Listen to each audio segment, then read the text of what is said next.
بسم اللہ الرحمن الرحیم۔ الصلاۃ والسلام علیک یا رسول اللہ وعلی آلک و اصحابک یا حبیب اللہ۔ ناظرین و سامعین، السلام علیکم ورحمۃ اللہ وبرکاتہ۔ ایک مرتبہ پھر پیش خدمت ہے سوال و جواب کی نشست بعنوان ہم اور آپ علامہ اکاڑوی کے ساتھ، جس میں آپ اپنے شرعی مسائل کے بارے میں رہنمائی حاصل کر سکیں گے حضرت علامہ مولانا ڈاکٹر کوکب نورانی اکاڑوی صاحب دامت برکاتہم العالیہ سے۔ آپ ایک عرصہ دراز سے دنیا بھر میں مسلک حق کے حقیقی ترجمان کی حیثیت سے خدمات سر انجام دے رہے ہیں۔ آئیے ہم مل کر انہیں خوش آمدید کہتے ہیں۔ السلام علیکم ورحمۃ اللہ وبرکاتہ۔ وعلیکم السلام، اور تمام ناظرین و سامعین کو بھی السلام علیکم ورحمۃ اللہ وبرکاتہ۔ آپ لوگ اپنے سوالات اسی لائیو اسٹریم کے کامنٹ سیکشن میں لکھ سکتے ہیں۔ اگر آپ کی آئی ڈی اپنے اصل نام کے ساتھ نہیں تو آپ سوال کی ابتدا میں اپنا نام اور اپنے شہر کا نام لکھ کر بھیج دیجیے، آپ کا سوال شامل کر لیا جائے گا۔ اس کے علاوہ واٹس ایپ اور پیج ان باکس کی سہولت بھی آپ کے پاس موجود ہے۔ تینوں پیجز کے inbox, Okarvi forum, Okarvi digital media اور کوکب نورانی اکاڑوی، ان تینوں پیجز سے لائیو ہوتا ہے۔ تینوں پیجز کے کامنٹ سیکشن اور تینوں پیجز کے ہی ان باکس کے ذریعے آپ اپنے سوالات ہم تک پہنچا سکتے ہیں۔ اس کے علاوہ واٹس ایپ نمبر کی جہاں تک بات ہے، آپ اپنے اسکرین کے دائیں جانب دیکھیں گے تو ایک نمبر آ رہا ہوگا، وہ واٹس ایپ نمبر ہے، اس کے ذریعے بھی آپ دوران نشست اپنے سوالات ہم تک پہنچا سکتے ہیں۔ آج کے پہلے سوال کی جانب بڑھتے ہیں۔ رضوانہ خان صاحبہ کا سوال کہ کوئی شخص اپنی جائیداد وصیت میں کسی فلاحی ادارے میں دے دے، ورثاء کو نہ دینے کی صورت میں گناہگار تو نہیں ہوگا؟ بسم اللہ والحمد للہ والصلاة والسلام علی رسول اللہ۔ ہماری سب سے بڑی کمزوری کہ ہم دین کو سیکھتے نہیں ہیں۔ قرآن کریم کو سمجھ کے پڑھنا آسان کر دیا گیا ہے علماء کرام نے، صحیح ترجمہ اور تفسیر پڑھ لیں تو بہت سی باتوں سے خود بخود آگہی ہو جاتی ہے۔ حدیث شریف کو دیکھیں تو حضور صلی اللہ علیہ وآلہ وسلم کا ارشاد کہ اپنی اولاد کو مفلس چھوڑ کر نہ جاؤ۔ انسان جو کچھ کماتا ہے اللہ کی توفیق سے، ہم اپنے دست و بازو کی سمجھتے ہیں کہ جی یہ میری کمائی ہے، رب نے صلاحیت نہ دی ہو، اس کی طرف سے عطا نہ ہو، ہم کچھ بھی نہیں کر سکتے۔ میرے ہاتھ کام کریں گے جب قدرت میں طاقت دے گی، میرا دماغ کام کرے گا جب قدرت صلاحیت دے گی۔ تو یہ سب رب تعالیٰ کی عطا ہوتی ہے، اللہ تعالیٰ کا کرم ہوتا ہے۔ ہمیں کہا گیا کہ ہم زندگی میں کسی کو سب کچھ دینا چاہیں دے سکتے ہیں، مگر جن کا حق ہم پر رکھا گیا ہے ان کو محروم نہ کریں۔ اس کا طریقہ یہ بتایا گیا کہ اپنی کل ایسیٹس، جتنی بھی آپ کی جائیداد ہے، اس کے 3 حصے کر لیں۔ تو 2/3، 2/3، 2 حصے اولاد کو ورثاء کو دیں۔ 1/3 اگر آپ کسی کو دینا چاہتے ہیں، کسی ادارے کو ایصال ثواب کے لیے کہیں، وہ دے دیں، لیکن 2/3، 2/3 اولاد کے لیے، ورثاء کے لیے، انہیریٹس کے لیے رکھیں۔ یہ تاکید کی گئی ہے۔ اس حوالے سے احکام واضح ہیں۔ اگر اولاد نے بدسلوکی کی ہے باپ سے، نافرمانی کی ہے، یا اس کے ساتھ ایسا رویہ رکھا ہے کہ وہ نالاں، ناراض ہو کر اس نے خیراتی ادارے کو دے دیا لیکن اولاد کو نہیں دیا، تو وہ صورتحال اور ہوگی۔ ہم اس صورت میں بھی یہی کہیں گے کہ ایسا نہ کریں، لیکن جائیداد مانگنے کے لیے تو سب کے سب رشتہ جتاتے ہیں، حق ادا کرنے کے لیے رشتہ کیوں نہیں جتاتے؟ خدمت کے لیے کیوں نہیں جتاتے؟ اس وقت بھی تو رشتے کو یاد رکھنا چاہیے اور اس کا حق ادا کرنا چاہیے۔ تاہم اصل حقائق کیا ہیں، میں نے مسئلہ آپ کو بتا دیا۔ حقائق کیا ہیں اس کے مطابق تفصیل بتائی جا سکتی ہے۔ اللہ تعالی ہم سب کو شریعت و سنت کا پابند بنائے۔ آمین۔ شاہ نواز صاحب کا سوال کہ جب لوگ جنت میں چلے جائیں گے تو پھر کیا جنت میں بھی اللہ تعالیٰ کی عبادت ہوگی یا نہیں، یا صرف دنیا میں ہی عبادت کا حکم ہے؟ اللہ تعالی ہم سب پر کرم فرمائے اور ایمان والوں کو جنت میں لے جائے۔ وہاں پر تسبیح، اللہ کی تسبیح ہوگی، حوریں بھی آپ کو اللہ کی حمد سنائیں گی، نبی پاک کی نعت شریف ہوا کرے گی، درود و سلام ہوگا۔ یہ جو اس طرح پابند ہیں ہم مکلف دنیا میں عبادات کے جو مختلف ہیں، اس طرح نہیں ہوگا، لیکن وہاں کوئی غلط کلام نہیں ہوگا، آپ غزلیں نہیں سن رہے ہوں گے یا گیت گانے نہیں ہوں گے، بلکہ حوروں کی، غلمان کی خوش آوازی میں آپ اللہ کی حمد سنیں گے۔ وہاں کوئی غلط خواہش بھی آپ کے اندر نہیں آئے گی۔ دعا کریں اللہ لے جائے۔ آمین۔ شمامہ فیضان صاحبہ کا سوال کہ اگر شوہر انتقال کر جائے تو عورت کے لیے عدت لازم ہے یا نہیں؟ جی، شوہر کے انتقال پر اگر وہ نکاح میں تھیں، شوہر کے انتقال تک اس کے نکاح میں تھیں، تو ان پر 130 دن، 4 مہینے 10 دن عدت ہے، خواہ عمر کتنی ہی ہو۔ اور اگر حاملہ ہوں گی، پریگننٹ ہوں گی، تو وضع حمل، بچہ ہونے تک، جس کو ڈیلیوری کہتے ہیں، وہ بھلے 1 دن کی ہو یا وہ اس سے زیادہ ہو، 8 مہینے ہو، اگر یہ کہ اگلے ہی دن بچہ ہو جائے گا تو وہ ان کی عدت وہ پوری ہو جائے گی۔ ان کا اگلا سوال کہ عدت میں زینت کی چیزیں پہن سکتی ہیں یا نہیں منع خواتین؟ کیا گیا، بناؤ سنگار جس کو اردو میں ہم کہتے ہیں، اور خواتین اپنی زبان میں شاید ڈینٹنگ پینٹنگ کہتی ہیں، بہرحال اس پر پابندی ہے۔ ان کا اگلا سوال کہ کیا وہ عورت اپنے شوہر کو دیکھ سکتی ہے یا نہیں؟ کچھ لوگ کہتے ہیں کہ وہ چونکہ اب فوت ہو چکا تو اب وہ غیر محرم ہو گیا ہے، اس کی وضاحت فرما ارے دیجیے۔ صرف ننگے بدن کو چھونے کی، اور شوہر ہے وہ عورت کے ننگے بدن کو چھو نہیں سکتا، عورت دیکھ سکتی ہے، منع نہیں ہے۔ اس سے مراد یہ کہ وہ تعلق جسمانی جو تھا اب وہ نہیں رکھ سکتے، تو وہ بدن کو چھونا، لیکن دیکھنے میں کوئی اس کی وہ ایسی بات نہیں ہے۔ پتہ نہیں کہاں سے مسئلے نکال لیتے ہیں۔ رافع خان صاحب کا سوال کہ یوم آزادی منانے کا صحیح طریقہ کیا ہے؟ گھر کو سجانا کیا ٹھیک بات ہے؟ کیا یہ فضول خرچی میں شمار ہوگا یا نہیں؟ خاص طور پر وہ تمام لوگ جو ماہ ربیع الاول میں جن کو غریب کی بیٹی بہت یاد آتی ہے، میلاد پر ہونے والے خرچ پر ان کو غریب کی بیٹی اتنی یاد آتی ہے کہ پورے 11 مہینے ان کو یاد نہیں آتی۔ ان کو خاص طور پر چاہیے کہ کتنے جھنڈے لگے ہیں، کتنا کپڑا لگا ہے، کتنا چراغاں ہوا ہے، کتنا خرچہ ہوا ہے، تو وہ اس وقت جو شور ڈالنا تھا وہ ڈالتے۔ جبکہ یہ صرف کوئی ایمانی بات نہیں، وہ تو ایمانی بات ہے، وہ تو ایمانی خوشی کا اظہار ہے۔ اور فَلْيَفْرَحُوا کا حکم قرآن میں موجود ہے، خوشیاں مناؤ، تو ہر جائز خوشی، ہر جائز خوشی وہ کی جائے۔ فضول خرچی کیا ہوتی ہے؟ نیک کام میں خرچ کرنا فضول خرچی نہیں ہوتی۔ هُوَ خَيْرٌ مِّمَّا يَجْمَعُونَ، جمع کرنے سے بہتر قرآن نے اشارہ کر دیا۔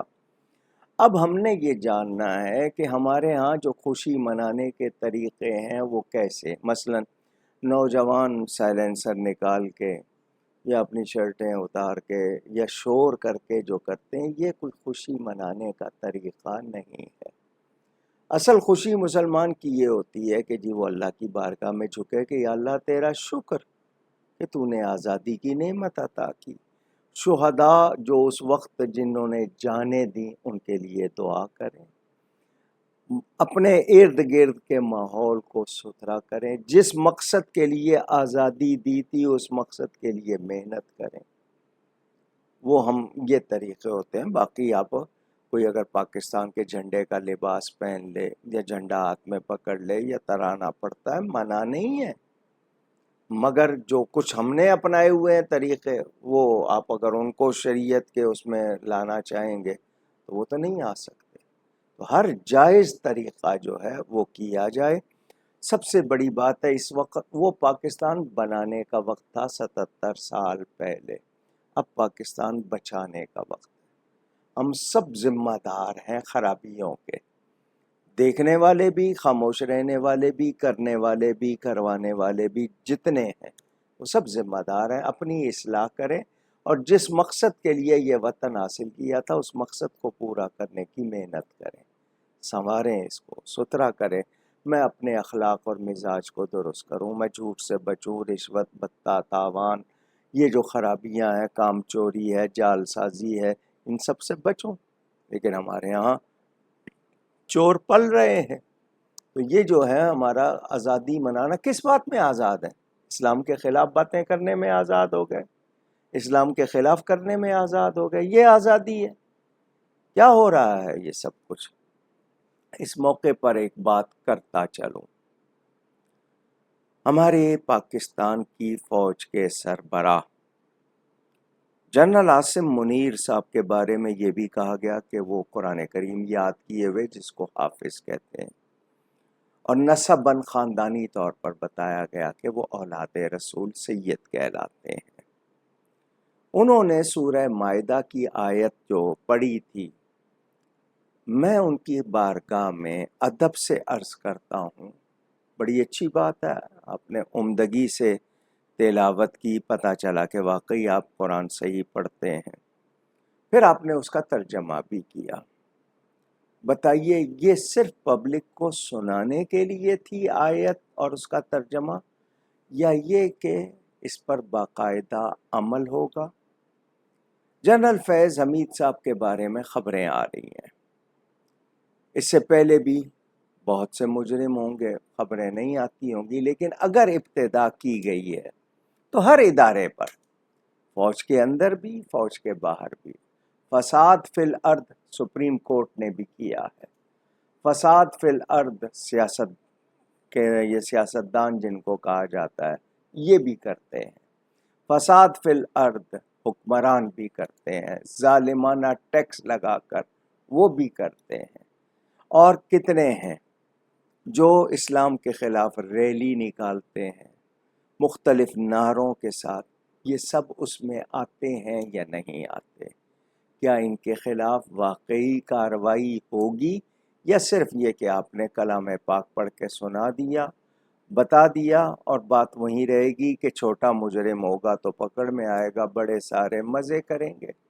کس کو کس بات پر ایوارڈ دینا چاہیے، کس کی کس طرح حوصلہ افزائی کرنا چاہیے، مدارس کو کس طرح نشانہ بنایا جا رہا ہے، مساجد پر کتنے ٹیکسز لگائے جا رہے ہیں، دین کے حوالے سے کوئی رعایت، کوئی لحاظ نہیں کیا جا رہا. آپ کے دفاتر میں لوگوں کو پریشان کرنے کی تنخواہ لی جاتی ہے. کیا یہ سب اس کا بھی سد باب ہوگا یا نہیں؟ سد باب، سد کہتے ہیں روکنے کو، باب دروازے کو، یعنی یہ دروازہ بھی روکا جائے گا، بند کیا جائے گا یا نہیں؟ تو میں ادب سے عرض کروں گا کہ اگر قرآن کریم پڑھ کر آپ نے اس کا ترجمہ بھی بیان کر کے ابتدا کی ہے تو پھر اس ملک کو سنوارنے میں عملی طور پر صدق و اخلاص کے ساتھ، ظلم نہ ہو، سچائی کے ساتھ، الزامات نہ ہوں، بلکہ باقاعدہ تحقیق اور سچ پھر کارروائی. وہ بھی تو عروج تھا نا سیدنا فاروق اعظم سے، بھرے مجمع میں سوال ہو جاتا تھا کہ چادر دوسری کہاں سے آئی. آج سوال کیا جائے تو کہیں غدار، کہیں بغاوت، کہیں کچھ، کیا کچھ ہو رہا ہے. قوم پس رہی ہے، سہولتیں نہیں ہیں، نہ تعلیم کی، نہ صحت کی، نہ غذا کی، اور یہ جتنا آپ کا ماحول ہے، سڑکوں کا حال کیا ہے، کچھ ہو رہا ہے۔ عذراء کرم کچھ کیا جائے اس ملک کو بچانے کے لیے، سنوارنے کے لیے، ورنہ لوگ یہاں سے اب بھاگنے کے لیے تیاریاں کر رہے ہیں۔ یہ نوبت کیوں آئی ہے؟ اور پھر ہمارے اشتہار، وہ ٹی وی کے ہوں، اخبار کے ہوں، کیسے ہوتے ہیں؟ خبروں کی کن چیزوں کو نمایاں کیا جاتا ہے، غیر مسلموں کی باتوں کو کس طرح ہائی لائٹ کیا جاتا ہے، ان سب پر بھی نظر کیجئے۔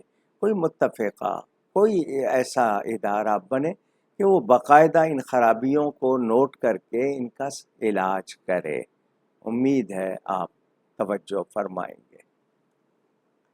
اگلے سوالات کنیز فاطمہ صاحبہ کے، کہ دعا کے حوالے سے یہ فضیلت بیان کی جاتی ہے کہ جو اپنے بھائی کے حق میں مانگی جائے وہ آپ کے حق میں بھی قبول ہوتی ہے۔ تو کیا دعا اس طرح مانگی جا سکتی ہے کہ یا اللہ جو تیرا ایمان والا بندہ ہماری طرح ان معاملات میں مبتلا ہو، اس کے حق میں بھی ہماری دعا قبول فرما؟ دعائے خیر کہتے ہیں اس کو، بھلائی کی دعا کرنی چاہیے، اور یہ آپ کے ہاں کہاوت ہے، کر بھلا ہو بھلا، تو ایمان والوں کے لیے خیر و برکت کی دعا کرنی چاہیے، اور جو نہیں ہیں ایمان والے ان کے لیے ہدایت کی دعا بھی کرنی چاہیے، اور ان کے لیے ہدایت کی اپنی طرف سے جو کوشش ہو سکتی ہے وہ بھی کرنی چاہیے۔ ہم کسی کی راہ سے کانٹا ہٹاتے ہیں تو قدرت انعام کے طور پر ہماری راہوں سے کانٹے دور کر دیتی ہے۔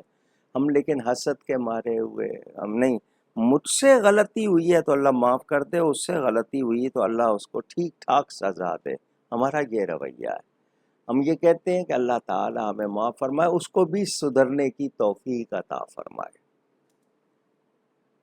ان کا اگلا سوال کہ یہ کہا جاتا ہے کہ زیادہ اذکار و وظائف کرنے سے رجعت ہو جاتی ہے۔ ہم نے سنا ہے کہ اللہ عز و جل کا ذکر اتنا کرو کہ لوگ تمہیں دیوانہ کہیں، تو جو دعائیں ہیں یا قرآنی آیات ہیں یا دیگر اسماء الہیہ ہیں، ان کے پڑھنے سے پھر رجعت کیسے ہوگی، کیونکہ وہ بھی تو اذکار میں ہی شامل ہیں؟ بازار میں آپ کے یہاں فارمیسی، صیدلیہ، میڈیسن شاپ ہے یا نہیں؟ پھر آپ ڈاکٹر کے پاس جائے بغیر اپنی مرضی سے دوائیں لے لیں تو پھر آپ پر ری ایکشن ہوتا ہے یا نہیں ہوتا؟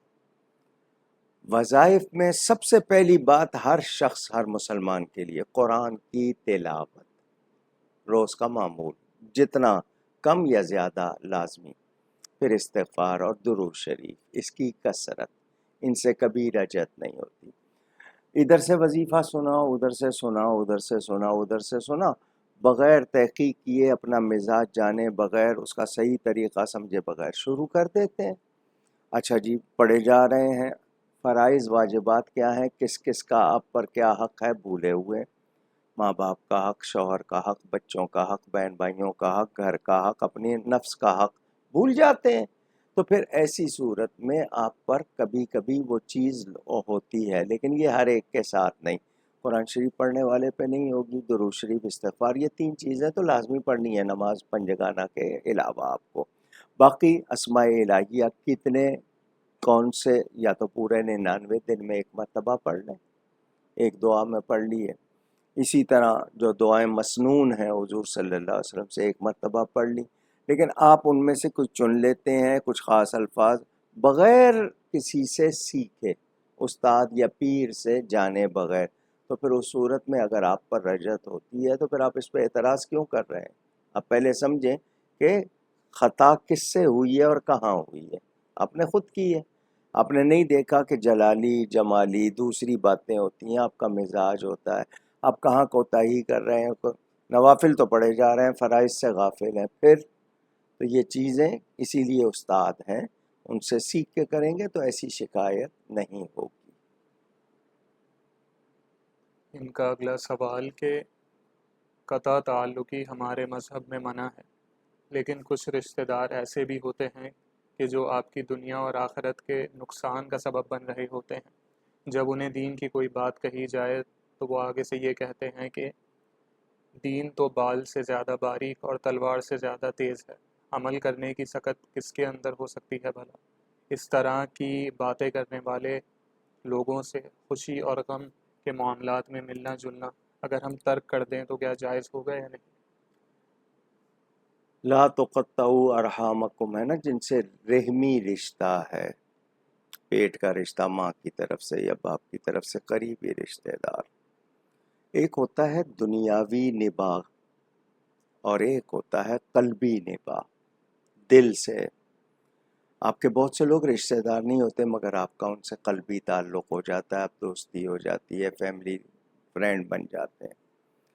شریعت اور سنت کے خلاف بات کرنے والے ماں باپ ہوں، بہن بھائی ہوں، ان کی بات مانی نہیں جا سکتی جو شریعت و سنت کے خلاف ہے. اس پر ان کو صحیح پیغام پہنچایا جائے گا، صحیح انداز سے. پہنچانے کا انداز بھی، سچ کہنے کا بھی سلیقہ طریقہ ہوتا ہے. مگر کوئی دین کی توہین کر رہا ہے، شریعت و سنت کے خلاف ایسی بات کر رہا ہے جو کفر تک جا رہی ہے یا شدید ہے وہ، تو پھر پہلے اس کو سمجھائیں. نہیں سمجھے گا تو آپ اس کو تادیباً، کہتے ہیں نا سزا کے طور پر، اس سے تعلق ختم کر سکتے ہیں. لا تعلقی جس حد تک اجازت ہے وہ کر سکتے ہیں آپ، تاکہ اس کو احساس ہو. مثلاً آپ کا کوئی رشتہ دار قادیانی ہو گیا، آپ سمجھا رہے نہیں مارے، اب آپ کو تعلق ختم کرنا ہوگا. وہ بد مذہب ہو گیا، کفر تک یا گستاخیاں والی عام باتیں اس میں، اس سے تعلق توڑنا ضروری ہوگا. کیونکہ ہماری کسی سے محبت ہوگی اللہ اور اس کے رسول کے لیے، دشمنی ہوگی تو اللہ اس کے رسول کے لیے. تو جو حکم ہے اس کو کیا جائے گا. کسی بدبخت کا یا بدعقیدہ کی محبت نہیں رکھی جا سکتی، اس کا لحاظ نہیں کیا جا سکتا. ماں باپ کافر بھی ہوں گے، خدمت کریں گے، مگر وہ جو قلبی طور پر جو ہوتا ہے نا بہت زیادہ لگاؤ، اگر ایمان کی بات آئے گی تو اس کا پھر نہیں کیا جائے گا. ان کا اگلا سوال کہ آج کل فتنوں کا دور ہے تو کیسے اپنی اور دوسروں کی اصلاح کی جائے، نیز اس معاملے میں اپنے غصے کو قابو کس طرح رکھا جائے؟ تبلیغ کرتے وقت آپ کو ہم نے دیکھا ہے کہ آپ بہت سخت سوالات کا بھی بڑی نرمی سے جواب دیتے ہیں. آپ کن باتوں کا خیال رکھتے ہیں گفتگو کے میں دوران؟ پہلے اپنے نفس کو ماروں. یہ جو میں ہے نا، یہ مارتی ہے، یہ میں نکالنی ہے. پہلے تو میں کو مار لیں. میں کا مطلب اپنی انا، ایگو، فالس ایگو جس کو آپ کہتے ہیں کہ جی میں کچھ ہوں، اب مجھے اس کے مطابق ہرٹ ہوں میں، یا مجھے تکلیف پہنچے تو لازمی بات ہے مجھے غصہ آئے گا. اب اس غصے کا اظہار کون ہے سامنے؟ کمزور ہوگا تو زیادہ کر دوں گا، طاقتور ہوگا تو ذرا دوسرے انداز سے کروں گا. یہ ہماری منافقت یہ بھی چلتی ہے. کوشش کرنی چاہیے کہ ہم دین کی زیادہ سے زیادہ باتیں سیکھیں. جب دین کی زیادہ معلومات ہوگی تو آپ کے اندر خود ایک ٹھہراؤ آئے گا. آپ پہلے جانچیں گے کہ میں شریعت کے خلاف تو نہیں کر رہا. تو آپ جب اس کو پرکھنے لگ جائیں گے تو آپ کے اندر ایک وقار، ایک سکون، ایک ٹھہراؤ، ایک تہذیب آئے گی جس کو آپ کہتے ہیں بہت زیادہ کہ جی مینرز ہوتے ہیں، ایٹیکیٹس ہوتے ہیں، تو وہ آپ کے اندر آتے ہیں. دوسری بات یہ کہ اس کا اثر ہوتا ہے صحبت سے. آپ کن لوگوں کی صحبت میں زیادہ رہتے ہیں؟ عورتوں کی صحبت میں زیادہ رہتے ہیں، بچوں کی صحبت میں زیادہ رہتے ہیں، یا وہ جو ہوتے ہیں بے لگام زبان والے دوستوں کی، اس سے بہت اثر پڑتا ہے. اچھی صحبت میں رہیں. اپنی تنہائی، انسان اپنی تنہائی میں خود کو آرام سے پہچان لیتا ہے میں کیا ہوں. تو اپنی تنہائی کو اچھا بنائیں، پاکیزہ بنائیں. ایک بات ہو گئی. دوسری بات یہ کہ باوضو رہیں، کثرت سے درود شریف پڑھیں، کوئی منہ سے غلط جملہ نکلے لاحول کریں، عاجزی لائیں اپنے اندر. یہ عجز و انکسار جو ہے نا یہ آپ کو بہت سنبھالتا ہے. لیکن جہاں ہو جائے آپ کو نہیں جی میں تو کچھ ہوں، بس وہاں سے آپ کی باتیں بگڑتی ہیں. اخلاق کو سنواریں، اللہ تعالی مدد کرے گا. اگر صحبت آپ کو افراد کی میسر نہیں تو اچھی کتابوں کی ہو سکتی ہے. انڈیا سے اسلم صاحب کا سوال کہ اگر بیوی حاملہ ہو تو کیا شوہر کا اس کے قریب جانا جائز ہے یا نہیں؟ ایسی اس کو نقصان نہ ہو، یعنی ایسی صورت نہ ہو کہ اس کو کوئی اس سے تکلیف ہو، جو تکلیف سے مراد میری ہے کہ بچہ ضائع ہونے کا خطرہ ہو، یا اس کی حالت ایسی بگڑ جائے کہ وہ طریقے سے اس کے ڈاکٹر سے یا کسی ماہر سے اس کو سمجھ لیجیے گا، منع نہیں ہے، لیکن یہ کہ کہاں تک احتیاط کرنی ہے اس کا خیال رکھے۔ انڈیا سے فیض رضا صاحب کا سوال کہ بعض لوگ مسجد میں پیر پھیلا کے بیٹھتے ہیں، کیا یہ طریقہ درست ہے یا نہیں؟ پھیلانے سے مراد ٹانگیں لمبی کر دینا قبلے کی طرف، اگر معذور ہے تو وہ ٹھیک ہے، نہیں ہے تو اس کو اس طرف نہیں کرنی چاہیے۔ لیٹ بھی تو جاتے ہیں نا لوگ، معتکفین بھی لیٹتے ہیں، سو بھی جاتے ہیں، تو قبلے کی طرف اگر کوئی نماز پڑھتے ہوئے معذور ہے اس کا حکم اور ہے، لیکن جو معذور نہیں ہے اس کو قبلے کا یہ لحاظ رکھنا چاہیے۔ اور مسجد میں بلا ضرورت کوئی ایسی حرکت یا عادت اس کی ہے تو خود خیال رکھے کہ میں کہاں ہوں، تو خود ہی اس کو سمجھ آ جائے گی۔ ان کا اگلا سوال کہ میں نے ایک امام صاحب کو دیکھا تھا، انہوں نے قبلے کی طرف تھوکا تھا، تو کیا اب وہ امامت کے لائق ہیں یا نہیں؟ ان کو احساس دلا دیں پیار سے کہ میں نے آپ کو اس طرح دیکھا ہے، اور حدیث شریف میں اس طرح ہے کہ جو قبلے کی سمت کی تعظیم نہ کرے اس کو امام نہ بناؤ، تو آپ توبہ کر لیں۔ اور اگر آپ کی عادت ہے وہ آگے سے کہے کہ نہیں کچھ نہیں ہوتا تو پھر نہیں بنایا جائے گا، اگر وہ نادانی میں ناواقفی میں ہو گیا اس سے وہ توبہ کر لے، لیکن یہ کہ وہ آگے سے ایسا جواب دے کہ جیسے کوئی پرواہ نہیں ہے، اس حرکت کا کوئی وہ نہیں ہے، تو پھر ایسے شخص کو نہیں بنایا جائے گا۔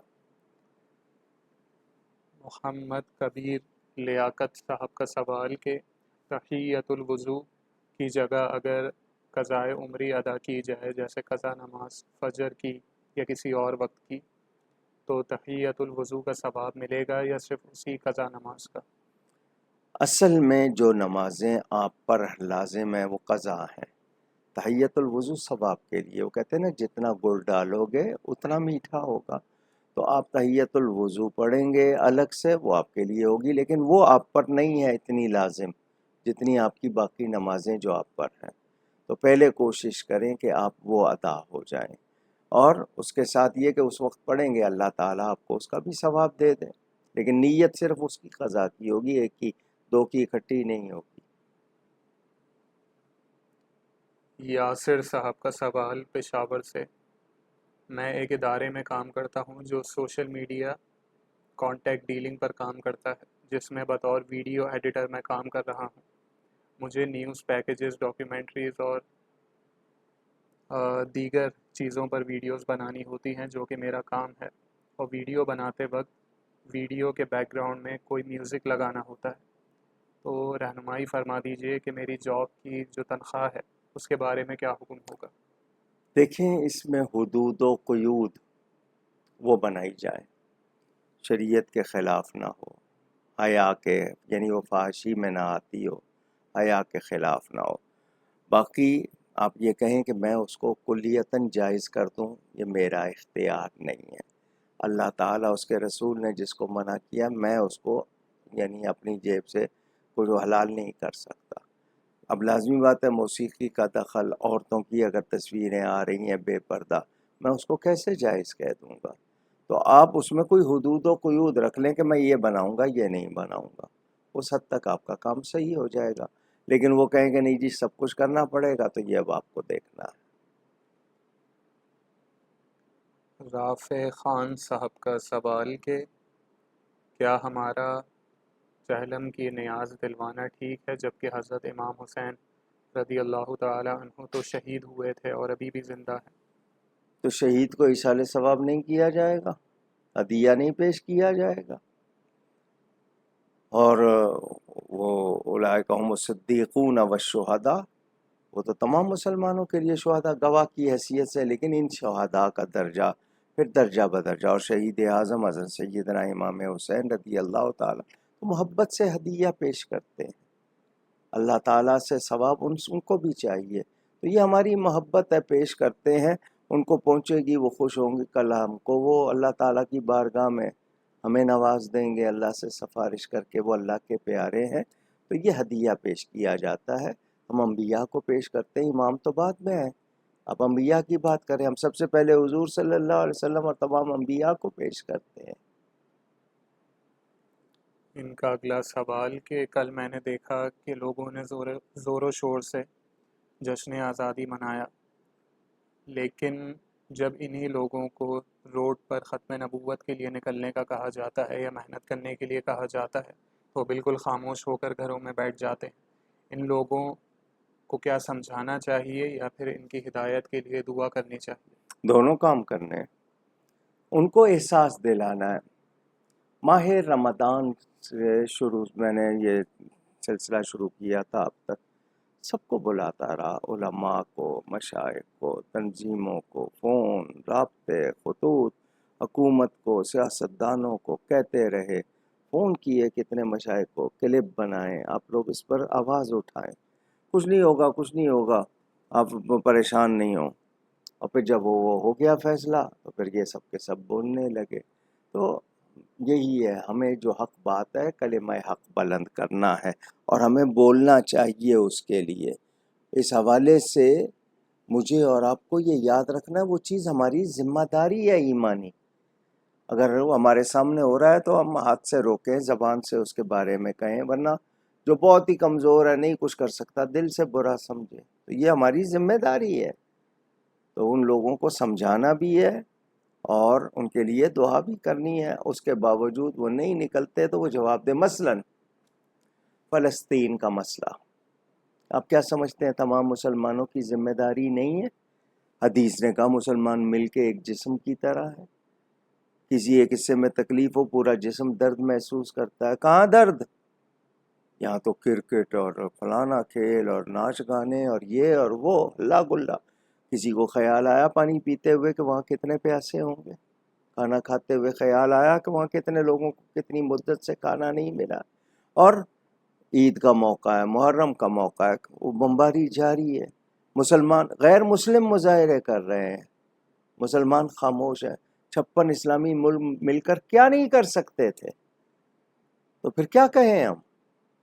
اب ختم نبوت بنیادی آپس میں ایک دوسرے کو رافضی ناسبی بنانے میں خرچ ہو رہے ہیں، ادھر دھیان ہی نہیں اس کی اہمیت کا۔ یہاں الہاد پھیلایا جا رہا ہے، قرآن کی نبیوں کی توہین، لوگوں کو بلاسفیمی سکھائی جا رہی ہے، اور وہاں پر رافضی ناسبی بنانے پہ بس یہی ہے کہ اس کو یہ بنا دو، اس کو یہ بنا، فلانے کو بھی اہل سنت سے نکالو، فلانے کو بھی نکالو، یہ رویے ہو گئے۔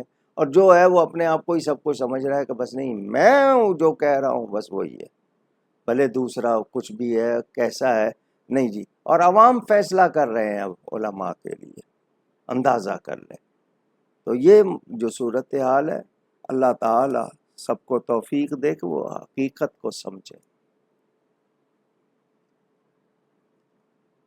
ایبٹ آباد سے منظور قادر صاحب کا سوال کہ انسانی تاریخ 10,500 سال پر محیط ہے، لیکن جو کچھ سائنس نے بتایا ہے کہ 13 ارب سال پہلے عظیم دھماکے کی صورت میں کائنات وجود میں آئی اور مسلسل پھیل رہی ہے، اور 37 ارب سال کے بعد یہ کائنات پھیلنا رک جائے گی اور بالآخر ختم ہو جائے گی۔ سوال یہ ہے کہ سائنس نے جو کچھ آج ثابت کیا ہے وہ قرآن نے 1400 سال قبل ثابت کر دیا تھا، تو کیا اس منطق سے قیامت کیا ابھی اربوں سال کی دوری پر ہے؟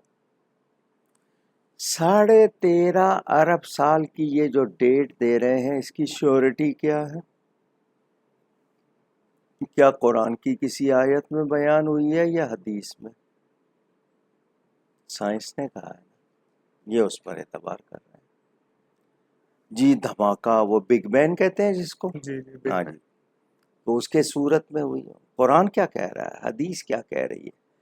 اچھا، مجھے ضروریات دین جاننے کا مجھ پر لازم ہے، اس پر میرا دھیان نہیں ہے، جو مجھے سیکھنا لازم ہے ان باتوں پہ جا رہا ہوں جن کا سیکھنا میرے لیے لازم نہیں ہے، ان پر ریسرچ ہوگی، ان پر سارا وقت لگے گا۔ جو باتیں حضرت سیدنا امام اعظم ابو حنیفہ رضی اللہ تعالیٰ عنہ کا مجھے ایک جملہ یاد آ رہا ہے، کسی نے ان سے سوال کیا، فرمایا تم لوگ مجھ سے سوال کرتے ہو، میں جواب دیتا ہوں، مجھے ان سوالوں کا ڈر ہے جو رب تعالیٰ نے مجھ سے کرنے ہیں، احساس ایمان کا۔ تو قرآن و حدیث کے مطابق، باقی یہ کہ یہ دنیا کتنی بار اب تک بن چکی ہے، کتنی بار ختم ہو چکی ہے، اللہ جانے، مجھے کیا فرق پڑے گا اس سے؟ مجھے تو اپنا وقت گزارنا ہے اللہ کی رضا میں، میری تو یہی کوشش ہوگی۔ مجھ پر جو چیزیں لازم ہیں مجھے وہ پوری کرنی ہے، حقوق ہیں، فرائض ہیں، مجھے ان کا خیال کرنا ہے۔ تو کب تک ہے، کب تک نہیں ہے، آپ اتنی کوشش کریں کہ جتنا آپ کو وقت میسر ہے آپ اسے ہی گزار لیں۔ آپ کا لمحہ موجود جو آپ کے سامنے ہے، آپ اس میں کیا کر رہے ہیں، ماضی میں کیا کیا، اگر آگے ٹائم ملتا ہے تو کیا کریں گے، آپ اس کے حوالے سے بات کریں۔ باقی سائنس کی ہم تمام باتوں کو یکسر مسترد بھی نہیں کرتے، اگر قرآن حدیث سے ٹکراتی ہیں تو پھر کسی طرح قبول بھی نہیں کرتے۔ تو یہ جو مدت بتائی گئی ہے یہ مفروضہ ہو سکتی ہے، یعنی اس کو کیا ایزیوم کی ہوئی یا ایسٹیمیٹڈ کہیں گے، جو بھی آپ لفظ کہہ لیں اس کے لیے، لیکن اس پہ دعویٰ نہیں کیا جا سکتا کہ اتنا ہی ہے، ہو سکتا ہے اس سے زیادہ ہو۔ اب بہت سے لوگوں نے کہا کہ 39 مرتبہ دنیا بن کے ختم ہو چکی، یہ 40ویں بار ہے، یہ بھی سنا گیا ہے۔ تو ہمیں جو ضروریات دین ہے، ضروری باتیں، ان پر رہنا۔ ان کا اگلا سوال، ان کی ہمشیرہ نے یہ سوال بھیجا کہ وہ ایک میڈیکل کالج میں پڑھاتی ہیں اور پچھلے 11 سال سے ملازمت پیشہ ہیں۔ اب صوبائی حکومت نے پابندی عائد کی ہے کہ صرف ان اساتذہ یا ڈاکٹر صاحبان کو ترقی ملے گی جو اپنے مضامین میں ریسرچ اور ریسرچ آرٹیکل پیش کر کے شائع کریں گے۔ اس وقت اس چیز کے لیے کافی وقت اور وسائل درکار ہیں۔ پاکستان میں ریسرچ کے لیے وسائل اور جدید لیبارٹریز کا بھی فقدان ہے، تو کیا اب ایسی صورت میں ہمارے ہی شعبے سے وابستہ کسی ماہر شخص کو اجرت دے کر ریسرچ آرٹیکل لکھوا سکتے ہیں؟ اور اگر اس ریسرچ آرٹیکل کی بنیاد پر جو ترقی ملتی ہے، جو کہ آج کل اکثر ڈاکٹر صاحبان اسی کا سہارا لے کر پروموشن حاصل کر رہے ہیں، تو کیا آرٹیکل شائع ہونے کے بعد اس کے نتیجے میں جو ترقی ملے گی اور تنخواہ میں اضافہ ہوگا، وہ اضافی تنخواہ جائز ہوگی یا نہیں؟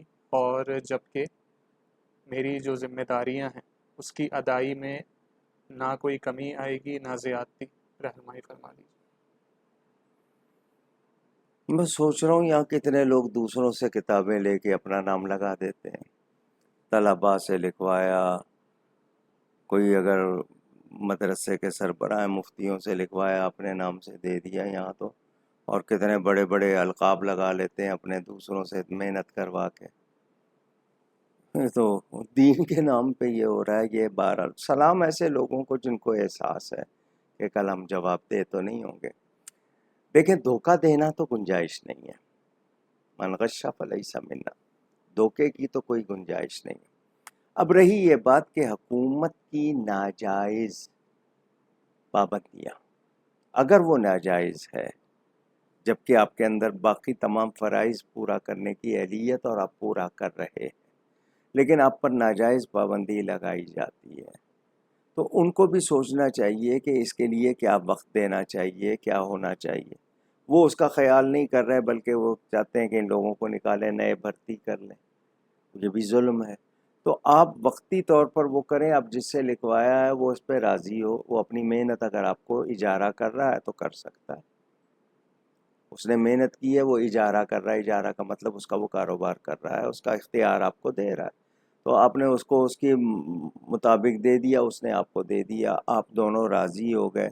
اب اس میں وہ یہ بات آ گئی کہ آپ نے نہیں کی، لیکن جو چیز آپ پیش کر رہے ہیں کیا آپ کے اندر وہ اہلیت ہے؟ ایک تو یہ ہے نا کہ وقت نہیں ہے، آپ کے پاس ٹائم نہیں، لیکن جو چیز اس نے محنت کر کے دی ہے کیا آپ اس کے قابل ہیں؟ اگر نہیں ہے تو پھر آپ کا کھلا دھوکہ ہو جائے گا، پھر اس میں کیسے اجازت دی جائے؟ یعنی ہوم ورک تو کیا اماں جان نے، بیٹے کو پتہ ہی نہیں ہے، سوال کا پتہ ہی نہیں ہے کہ جی ماں نے کیا وہ حل کر کے دے دیا ہے، آپ نے جا کے کاپی دکھا دی، وہ دیکھ لیا استاد صاحب نے، صحیح ہے، لیکن بچے کو صلاحیت بھی تو ہے، جو ہوم ورک کرے وہ آپ کروائیں اس سے، تو آپ وہ اس کی اہلیت نہیں ہے تو پھر تو کھلا دھوکہ ہوگا، پھر میں اس میں کوئی، لیکن یہ کہ آپ کے اندر اہلیت ہے، وقت نہیں ہے، وہ آپ نے اس سے مدد لے لی ہے، اور اس مدد کے مطابق آپ جو صلاحیت ظاہر کر رہے ہیں وہ آپ میں ہے، پھر تو گنجائش ہوگی، ورنہ نہیں ہوگی۔ سومان شیخ عطاری صاحب کا سوال کہ اگر اولاد کو یقین ہو کہ وہ حق پر ہے مگر والدہ بد دعا دیں تو اب اولاد کو کیا کرنا چاہیے؟ کس بارے میں؟ کون سا ایسی بات ہے؟ شادی کی بات ہے، کاروبار کی بات ہے، کسی ماں باپ کے بارے میں ان کو نہیں وہ سمجھ رہے تو سمجھانے کی کوشش کریں گے، لیکن محض وہ جو کوسنے ہوتے ہیں وہ اچھے نہیں ہوتے، وہ تو منع کیا گیا شریعت نے، ویسے بھی نہیں دینے چاہیے، لیکن وہ دے رہے ہیں اور آپ کو پتہ ہے کہ وہ ان کو صرف سمجھ نہیں آئی ہے، وہ کر رہے ہیں، تو آپ یہی کہیں کہ یا اللہ تیرے پاس سامنے ہے، ان کو ان کی زبان اس بد دعا سے روک دے اور ان کے دل میں صحیح بات ڈال دے، اس طرح تو آپ اس پہ یہ کہیں۔ لیکن اگر وہ جان بوجھ کے کر رہی ہے تو وہ گناہ گار ہوگی، بھلے ماں ہے، یہ نہیں ہوگا کہ باپ اور ماں کے لیے معافی ہوگی، وہ غلط کریں گے تو ان کے لیے بھی وہ شریعت کے احکام ہوں گے، انہیں اولاد پر خام خواہ وہ جس طرح کوئی ظلم کریں یا زبردستی کریں نہیں کرنا چاہیے، ہاں جو صحیح بات ہے وہ صحیح بات ہے۔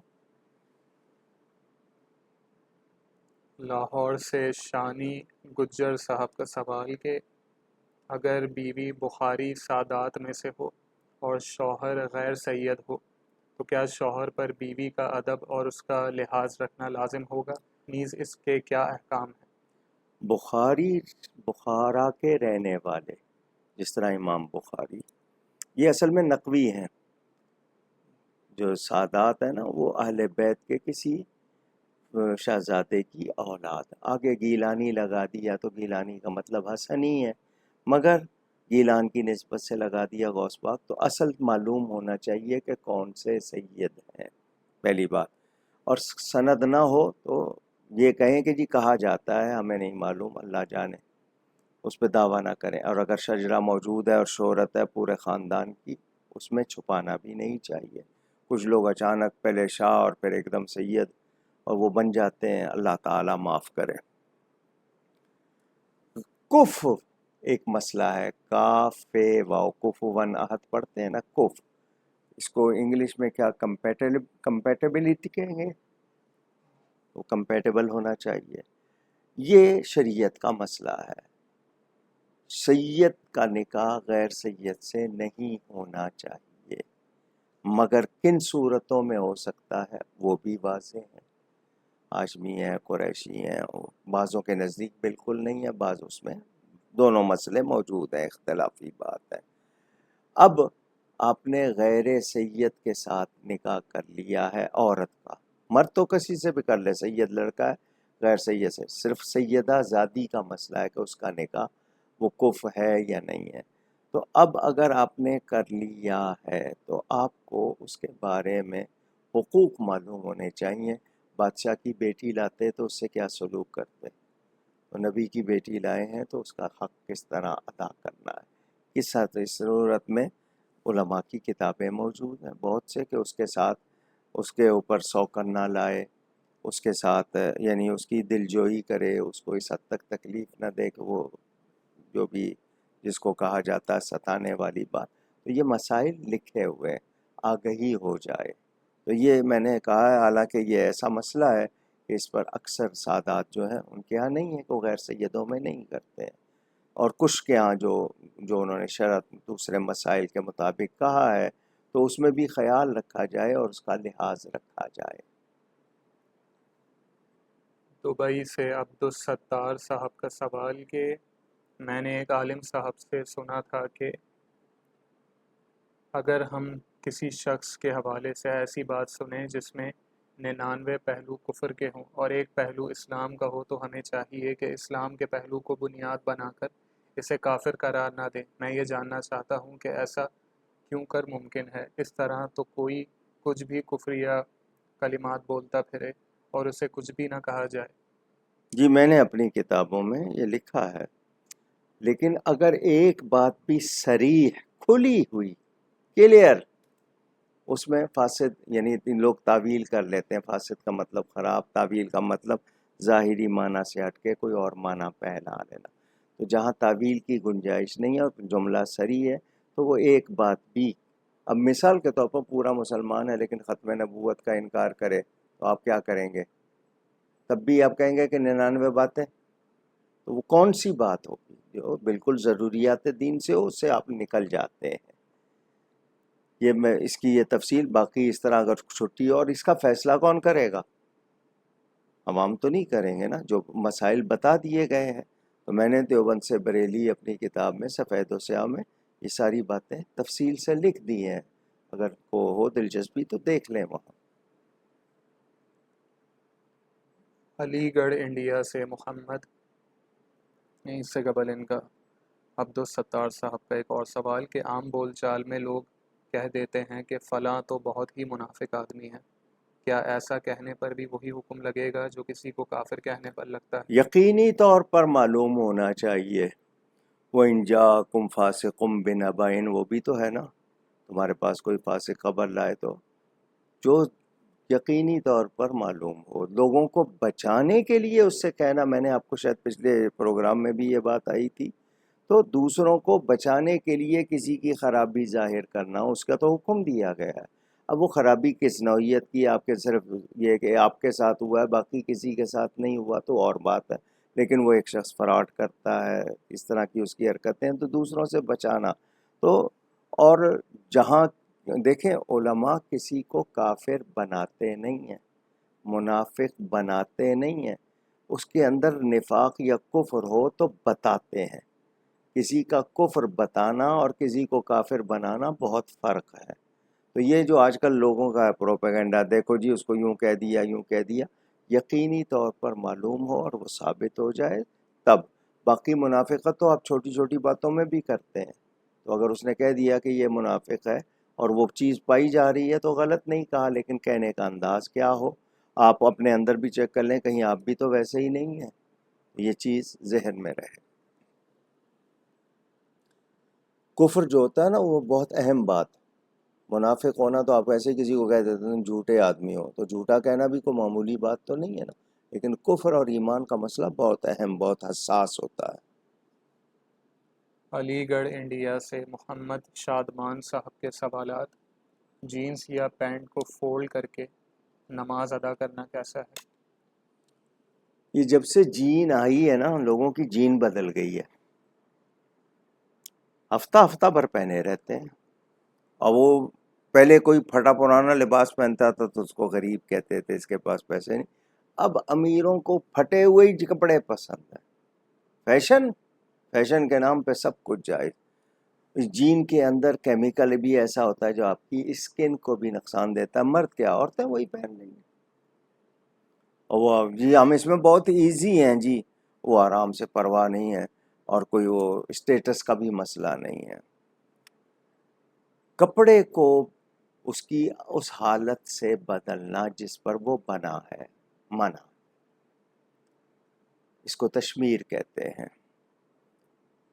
مثلا کف ہوتی ہے نا، کف والی آپ کی قمیص ہوتی ہے، اس میں وہ بٹن لگا ہوتا ہے، اس میں اس کو فولڈ کرنے کا، وہ جہاں تک اس میں کیا ہوتا ہے، وہ چاک ہوتا ہے، کراس ہوتا ہے، کٹا ہوا ہوتا ہے، وہ موڑنے کا اس میں وہ رکھا گیا ہے. اس میں نہیں ہے. میں اس کو نماز میں موڑوں گا غلط ہوگا. اسے آپ اس حد تک موڑ سکتے ہیں، آدھی کلائی تک اس کی گنجائش ہے. لیکن جو آپ پائنچے کرتے ہیں، سب سے پہلی بات یہ کہ ٹخنوں سے نیچے کپڑا ہونا، نماز ہو یا نماز کے علاوہ، جائز نہیں ہے. ٹخنوں سے، اینکلز کہتے ہیں انگلش میں، اس سے نیچے نہیں ہونا چاہیے. اور یہاں تو زمین باقاعدہ فرش صاف ہو رہے ہوتے ہیں، اور شادی بیاہ پر تو اب کپڑے پسند ہی وہی کیے جاتے ہیں، ویل کہتے ہیں اس کو، جناب پورا فرش صاف ہو رہا ہوتا ہے، یا وہ جھاڑو میں، اور اس میں کوئی فرق ہی نہیں رہ جاتا. لٹکے ہوئے کپڑے زمین سے کہ نہیں لٹکے ہوں گے تو وہ برائی سمجھی جاتی ہے. تو یہ غلط ہے، موڑنا نہیں چاہیے.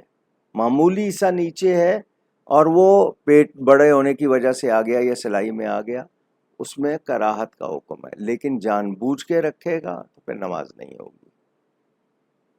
وہ بھلے سے اس کی وہ تہمد ہے، بھلے سے وہ شلوار ہے، پاجامہ ہے، جین ہے، اور اگر وہ فیشن میں ان کے وہ فولڈ ہونا ہی طریقہ ہے وہ پھر مسئلہ ہی نہیں رہے گا، لیکن یہ کہ صرف نماز کے لیے اس کو موڑا جائے یہ غلط ہے، یعنی کپڑے کی حالت بدلنی نہیں چاہیے۔ اور ٹخنوں کا ننگا رکھنا اہتمام سنت ہے۔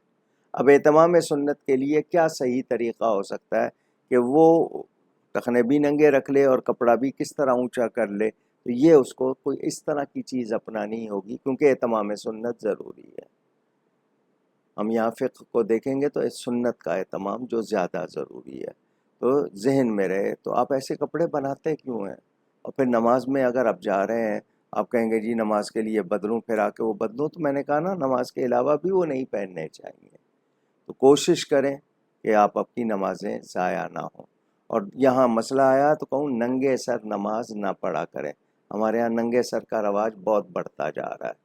میرے نبی پاک صلی اللہ علیہ وسلم نے ننگے سر نہیں پڑھی، صحابہ نے نہیں پڑھی، کیا ان کو مسئلے معلوم نہیں تھے؟ وہ امامے باندھ رہے ہیں، کتنے گنا زیادہ ثواب۔ اور آپ اگر نماز کو ہلکا سمجھیں کہ نماز کوئی ضروری کام ہی نہیں ہے، اس کے لیے کیا کرنا ٹوپی، تو یہ بات کفر تک لے جائے گی آپ کو۔ ان کا اگلا سوال کہ کیا داڑھی کے بال سیٹ کروانا جائز ہے یا نہیں؟ ہاں، سیٹ کروانے سے مراد یہ نہ ہو کہ آپ اس کی جو حد ہے، قبضہ کہتے ہیں، یعنی چن پہ یوں رکھیں تو 4 انگلیاں ہوں، اور نہیں تو یہ پورا قبضہ، اس سے بڑی ہوئی ہے تو آپ سیٹ کرا سکتے ہیں، لیکن یہ نہیں کہ چھوٹی کرا لیں آپ، اس سے مقدار جو ہے اس کی وہ نہیں۔ اب یہاں سے بالکل باریک سی آتی ہے اور یہاں سے اور کم، تو یہاں سے بھی وہ 4 انگلیاں ہونا چاہیے۔ ان کا اگلا سوال کہ اپنے ایمان کو مضبوط کس طرح کیا جائے، کیونکہ جہاں میں رہتا ہوں وہاں زیادہ تر بد مذہب لوگوں کی عوام رہتی ہے۔ تو آپ ان میں کیوں رہتے ہیں؟ آپ کے پاس کتابیں نہیں ہیں؟ آپ علماء اہل سنت کو سنیں، ان کو پڑھیں، موقع ملے ان کی صحبت میں بیٹھیں، نیک محفلوں میں جائیں۔ اگر رہتے ہیں کہاں تو کفرستان میں بھی رہ کے لوگوں نے ایمان بچائے یا نہیں بچائے، تو آپ کو خود اس پہ محنت کرنی ہوگی۔ ممبئی انڈیا سے طاہر صاحب کا سوال کہ میری انگلی میں حادثے کی وجہ سے چوٹ آ گئی تھی، گہرا زخم لگا بہت، ڈاکٹر نے ٹانکے دے کر پٹی لگائی ہے اور کہا کہ پانی نہ لگے، احتیاط کریں اس چیز کی۔ تو پوچھنا یہ چاہتا ہوں کہ وضو کس طرح کیا جائے، کیا تیمم کر کے نماز ادا کی جا سکتی ہے؟ نہیں تو انگلیاں ہیں نا صرف، باقی حصہ تو نہیں ہے نا۔ باقی حصے پہ اگر ایک ہاتھ ہے یا دونوں ہاتھ ہیں، تو جتنا حصہ آپ کا ہے اس کو آپ اس طرح کور کر لیں کہ اس پہ پانی کا اثر نہ ہو، باقی تو اپلائی کریں، اور اس پر گیلا ہاتھ کا اس طرح مسا جیسے ہو جاتا ہے، مجبوری ہے وہ اس پر۔ لیکن یہ کہ اگر پورے جسم پر آپ کے دونوں ہاتھ ایسے ہیں اور وہ نہیں کر سکتے تو وہ آپ کی مجبوری ہے، کوئی آپ کو کرا دے یا پھر آپ تیمم کر لیں۔ لیکن یہ کہ صرف 1-2 انگلیاں آپ کی اگر متاثر ہیں تو باقی تو آپ کیوں رعایت چاہ رہے ہیں؟ محمد تحسین مصطفیٰ صاحب کا سوال کہ آپ کے پیج پر ایک پوسٹ کی گئی تھی جس میں آزادی کی تحریک میں شامل علماء اہل سنت کا ذکر تھا، اس میں آپ کے والد محترم حضرت مولانا محمد شفیع اکاڑوی صاحب رحمۃ اللہ علیہ کا بھی ذکر تھا۔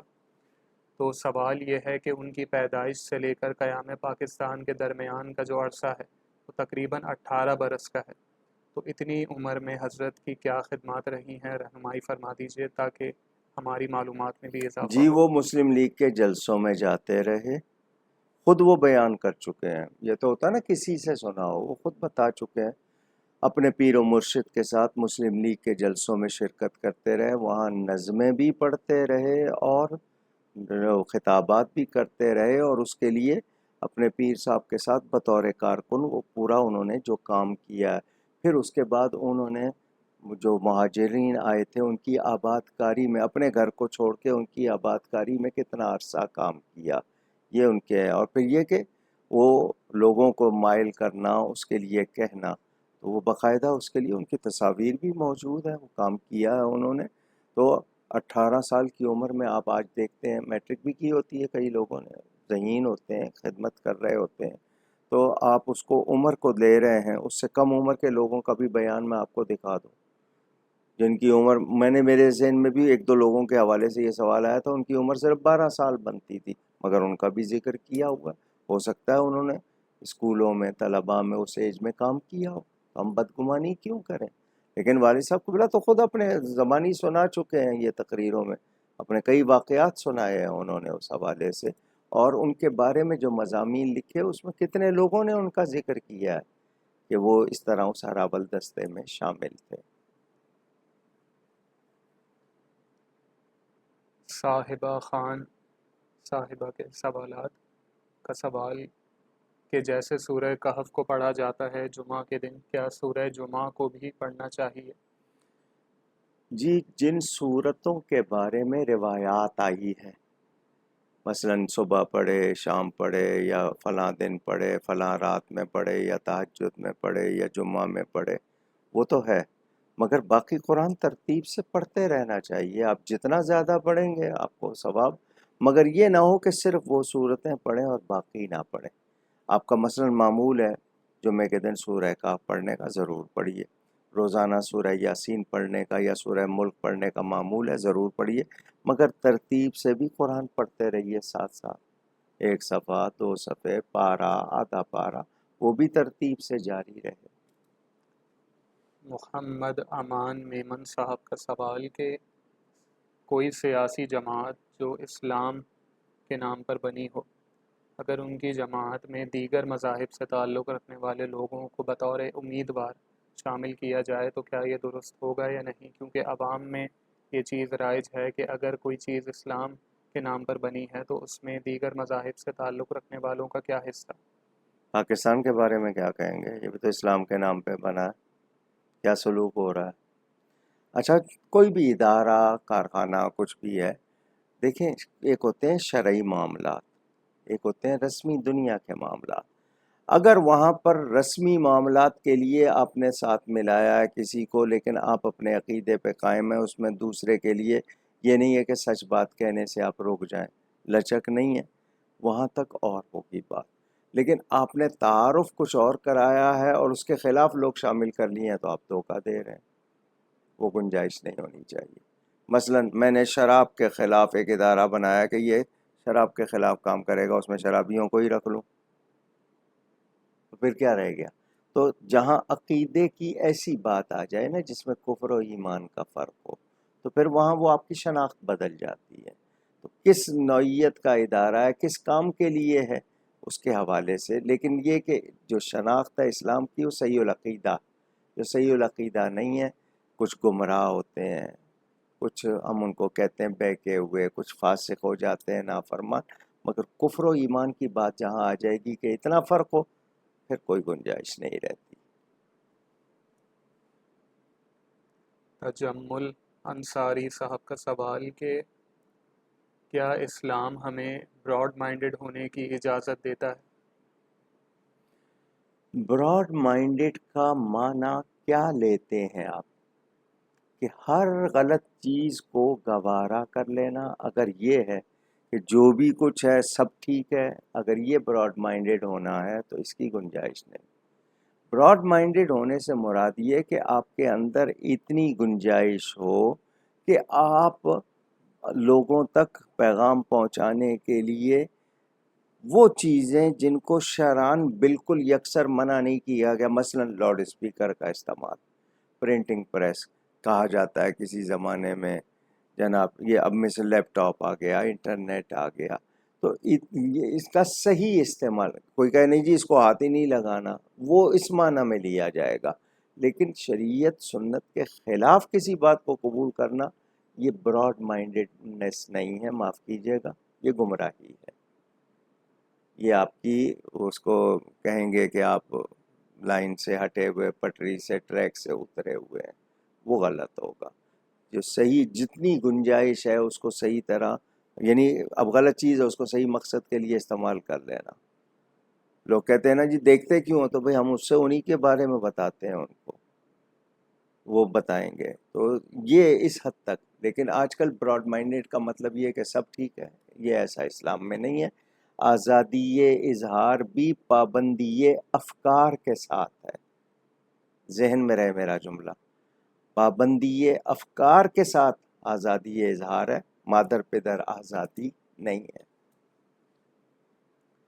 مجاہد رضا صاحب کا سوال کہ سر سید احمد خان کے ساتھ علماء اہل سنت کا کیا اختلاف رہا ہے؟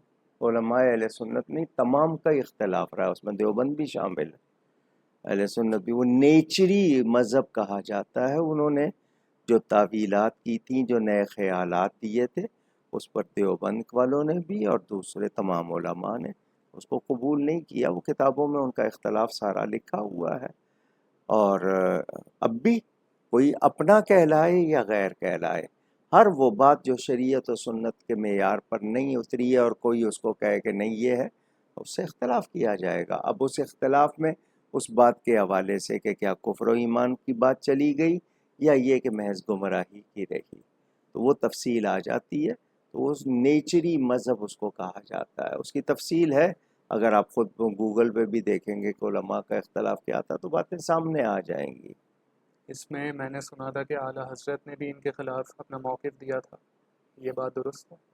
مجھے میرے نام سے تو نہیں پڑھا ہے پورا، میرے اگر ہو سکتا ہے کچھ آیا ہو کہیں، اعلیٰ حضرت کی تمام تحریریں میں نے نہیں پڑھی ہیں، تو اگر کچھ ہے تو ضرور ہوگا، اس کو دیکھا جا سکتا ہے۔ ندا فاطمہ صاحبہ کا سوال کہ جس طرح اردو زبان میں کنز ایمان ہے، کیا اسی طرح انگریزی زبان میں اہل سنت کا کوئی معتبر ترجمہ موجود ہے؟ جی، کنز ایمان کے کتنے ترجمے ہو چکے، اس کے علاوہ ترجمے کیے ہیں پیر کرم شاہ صاحب کا جو ان کا ترجمہ ہے، اس کے علاوہ غالباً عبد المجید اولک صاحب نے، شاید انہوں نے بھی کنز ایمان کا ہی کیا ہے۔ مختلف ورژن آئے ہیں انگریزی کے، اور بھی ہوں گے عرب دنیا میں، لیکن ہمارے پاس چونکہ ایک اعلیٰ حضرت کا نام اس پر یہ ہے کہ شاہ فرید الحق صاحب نے کیا، عبد المجید اولک صاحب نے کیا، اور میں نے بھی شروع کیا تھا لیکن میں رک گیا، میں نے کہا یہ بہت بڑی ذمہ داری کا کام ہے، تو میں نے اپنے طور پر رف کیا تھا، پھر میں رک گیا۔ تو ورژن آئے ہیں بہت سے، اور ہو سکتا ہے ہماری معلومات میں نہ ہوں، تو دیکھنا ہوگا۔ لیکن یہ کہ اس کے بعد کیا آپ کی طلب رہتی ہے، صرف ترجمے کی بات کی ہے نا انہوں نے، تو اس کو پڑھنے کے بعد بھی کوئی آپ کو طلب رہتی ہے، کہیں آپ کے لیے کیا آسانی نہیں ہو رہی جو آپ یہ پوچھ رہے ہیں؟ عادل خان صاحب کا سوال، اگر قرآن پاک پر حلف لیتے ہوئے کسی کے منہ سے جھوٹی بات نکل جائے تو اب اس پر کیا شرعی حکم لگے گا؟ فوراً توبہ کرے اور ظاہر کرے کہ مجھ سے یہ غلطی ہو گئی ہے، جو جھوٹ کہا ہے اس پر لازمی بات ہے جس قسم کی توبہ بنتی ہے کھلم کھلا اس کو وہ کہے گا، بیان کرے گا، تاکہ یہ اور پھر اس سے توبہ کرتا رہے۔ جھوٹا کہا ہے اس کا کفارہ الگ ہوگا۔ اقرا وسیم صاحبہ کا سوال کہ اپنے بچوں کو مشنری اسکولز میں بھیجنا کیسا ہے؟ اگر اس لیے بھیجیں کہ وہاں کا نظام تعلیم بہت اچھا ہے تو کیا یہ وجہ قابل قبول ہوگی؟ کیا تعلیمی نظام اچھا، میں جاننا ضرور چاہوں گا۔ میں نے اکثر لوگوں سے پوچھا کیا ہے، سوائے اس کے کہ وہ انگریزی، آپ ان کا لباس دیکھ کے ان کو قبول کر لیتے ہیں، ان کی غلط باتیں وہاں کی قبول کر لیتے ہیں، اپنے بچوں کے ذہن میں ان کے لیے ڈال دیتے ہیں کہ یہ کوئی غلط نہیں ہے۔ کیا چیز ہے؟ حضرت عمر فاروق رضی اللہ تعالیٰ عنہ کے زمانے میں جب کوئی مسلمان مرد کسی کتابیہ سے شادی کرتا تو کہتے تھے مسلمانوں کی لڑکیاں ختم ہو گئی ہیں کیا؟ اب ماموں نانا کہاں بنیں گے، ان کی کتنی باتیں بچوں میں آئیں گی، کیا کچھ ہوگا۔ آج آپ ان کو بچوں کو ابتدا میں وہاں سے کرا رہے ہیں تو ان کے ذہن کیا بنیں گے کہ جی نہیں ہمارے ہاں تو گھٹیا پن ہے، یہ اعلیٰ پن ہے۔ تو آپ نے پہلا تاثر کیا دیا، فرسٹ امپریشن کیا دیا آپ نے؟ او جی کسی عیسائی کے نام کو لکھ دیں ایز اے پرنسپل، اور اسکول کے نام میں کوئی عیسائی ورڈ لگا لیں تو جی دنیا آئے گی۔ عجیب مسلمان ہے۔ پاکستان میں امریکی یا برطانوی وہ ڈھونڈتا ہے، اور امریکہ میں جا کے مسلم ڈھونڈتا ہے کہ کوئی مسلم اسکول مل جائے۔ پتہ نہیں کیا لوگ ہیں، کون سا یہ چون چون کا مربع، کون سی چٹنی ہے یہ کہیں یہ اسلام مسلمانوں کے بغیر اور کہیں مسلمان اسلام کے بغیر، وہ منظر آ رہا ہے۔ ہم لوگ انہی چیزوں سے، یہی آپ کا بچوں کو غلط کپڑے پہنا کے نا آپ ان کے بچپن سے ذہن میں جو تربیت کر رہے ہیں، آپ کو یہ خیال ہی نہیں آتا نہیں جی ابھی تو بچے ہیں، وہ چیز اس کے رگ و پے میں جا رہی ہے، آپ کو اس کا خیال رکھنا چاہیے، لیکن آپ پرواہ نہیں کرتے۔ اب وہاں اب مجھے اس وقت بتائیں سلیبس او لیول جس کو کہتے ہیں، آرڈنری لیول، اور اس کے بعد ایڈوانس لیول جس کو اے لیول کہتے ہیں، اس میں اسلام کیا ہے، اخلاق کیا ہے، مجھے بتا دیں، سوائے دنیا کمانے کے مجھے اور کچھ بتا دیں کیا ہے اس میں۔ پھر آپ کے یہاں طبقاتی نظام، یہ اسکول جناب پرائیویٹ ہے، یہ اسکول سرکاری ہے، اس کا یہ اسٹینڈرڈ ہے، اس کا وہ اسٹینڈرڈ، وہاں والے کو اسکول سے فارغ ہونے سے پہلے نوکری مل جائے گی، یہ جوتیاں چٹکاتا رہے گا۔ کیوں ایسا نظام بنایا ہوا ہے، کیوں ایسا معاشرہ؟ اگر پورے مسلمان بننا ہے تو بنو، ورنہ یہ کہ آدھا آدھا تیتر آدھا بٹیر والا معاملہ، اس کو بھی راضی رکھنا ہے اس کو بھی راضی رکھنا ہے، عجیب بات ہے۔ آمنہ سعد صاحبہ کا سوال کہ کیا رجب اور شعبان کے سارے روزے رکھنا سنت ہے؟ جی نہیں، سارے نہیں، کثرت سے رکھتے تھے، اور رمضان سے پہلے تو 3-4 دن چھوڑ دینے چاہیے تاکہ وہ ملے ہوئے نہ ہوں، لیکن روزے نفلی اگر آپ پر قضا ہے پہلے وہ ادا کریں، آپ رکھ سکتے ہیں، ہمت ہے رکھیں، لیکن آپ کو اس سے بڑھاپا آتا ہے، آپ باقی کام چھوڑ دیتے ہیں، روزے کی وجہ سے رعایت مانگ رہے ہیں، مجھ سے کچھ نہیں کرواؤ، تو پھر کیوں کرتے ہو ایسا؟ آسانی سے جو رکھے جائیں بہت اچھی بات ہے۔ عبد الکریم صدیقی صاحب کا سوال کہ اگر کسی غیر مسلم ملک میں ہوں تو کیا سعودی عرب کی رؤیت ہلال کا اعتبار کر سکتے ہیں یا نہیں، یا پھر اپنے ملک کے ذمہ دار اداروں کے اعلان کا انتظار کرنا ہوگا حکم کیا ہے؟ چاند دیکھنے کا؟ جی، سومو لرؤیتہ، روزہ رکھو چاند کو دیکھ کر، افطروا لرؤیتہ، افطار کرو چاند دیکھ۔ افطار سے مراد افطار کبیر عید ہوتا ہے۔ جب حکم آ گیا، میں اپنی اس میں رائے ڈالنے والا کون ہوں؟ علماء نے بتا دیے، استفادہ خبر بھی بتا دیا ہے، رؤیت عامہ بھی بتا دیا ہے، وسائل کے ذریعے بھی، سارے احکام واضح ہیں، ابھی تک آپ اس کو سوال ہی کر رہے ہیں۔ اچھا جی، کہیں اس وقت دن ہے کہیں اس وقت رات ہے، آپ بتائیں، پھر سعودی عرب کے حساب سے آپ افطاری سحری بھی اسی حساب سے کر لیا کریں، 2 گھنٹے کا فرق کہیں 3 گھنٹے کا فرق، پھر اسی حساب سے جو حکم ہے اس کو سمجھیں، اس پر عمل کریں۔ زہیب حسان صاحب کا سوال کہ کیا حضرت سلمان فارسی رضی اللہ تعالی عنہ کا شمار بھی اہل بیت میں کیا جائے گا، یا پھر حدیث میں جو انہیں اہل بیت کہا گیا ہے اس کا مطلب کچھ اور ہے؟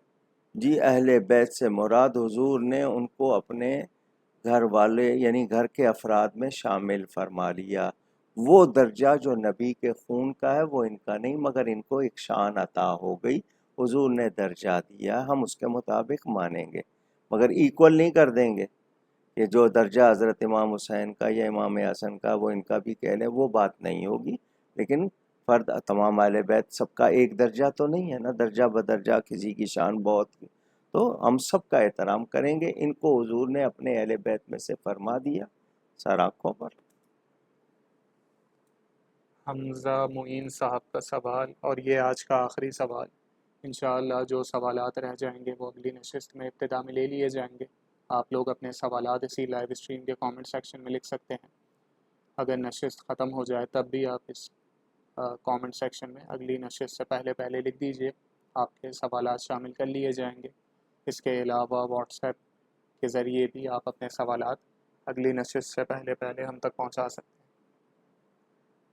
حمزہ معین صاحب کا سوال کہ کیا کفریہ کلمات سے نکاح پر کوئی اثر پڑتا ہے؟ اگر کسی سے انجانے میں نکلے ہوں اور اسے پتہ بھی نہ ہو کہ یہ کفریہ کلمہ ہے تو اب کیا حکم ہوگا؟ معلوم ہونے پر توبہ، یہ زبان سے نکلتا ہی ہے نا، قبول ہے، کہاں سے نکلتا ہے؟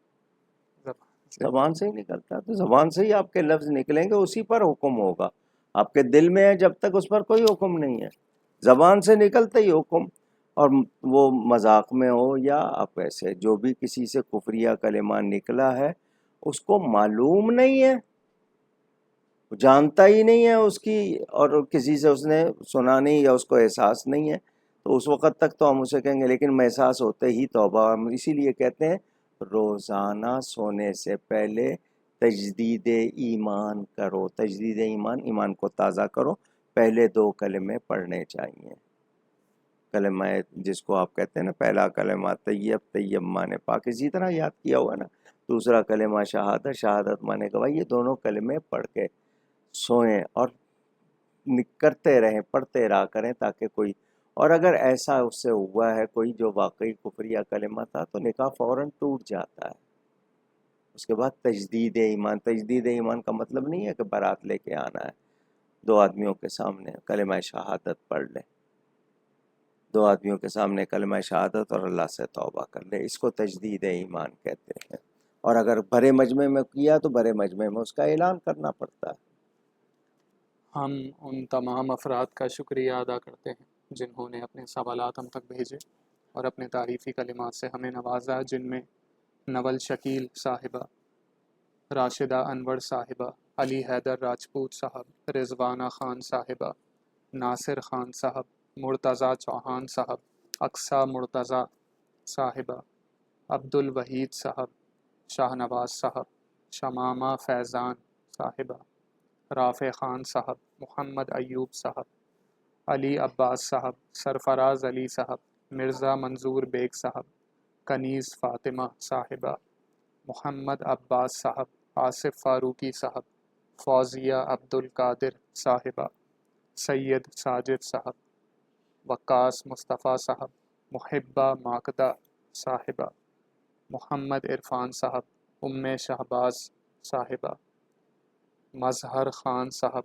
اسلم صاحب، فیض رضا صاحب، یاسر خان صاحب، عبد الرحمن صاحب،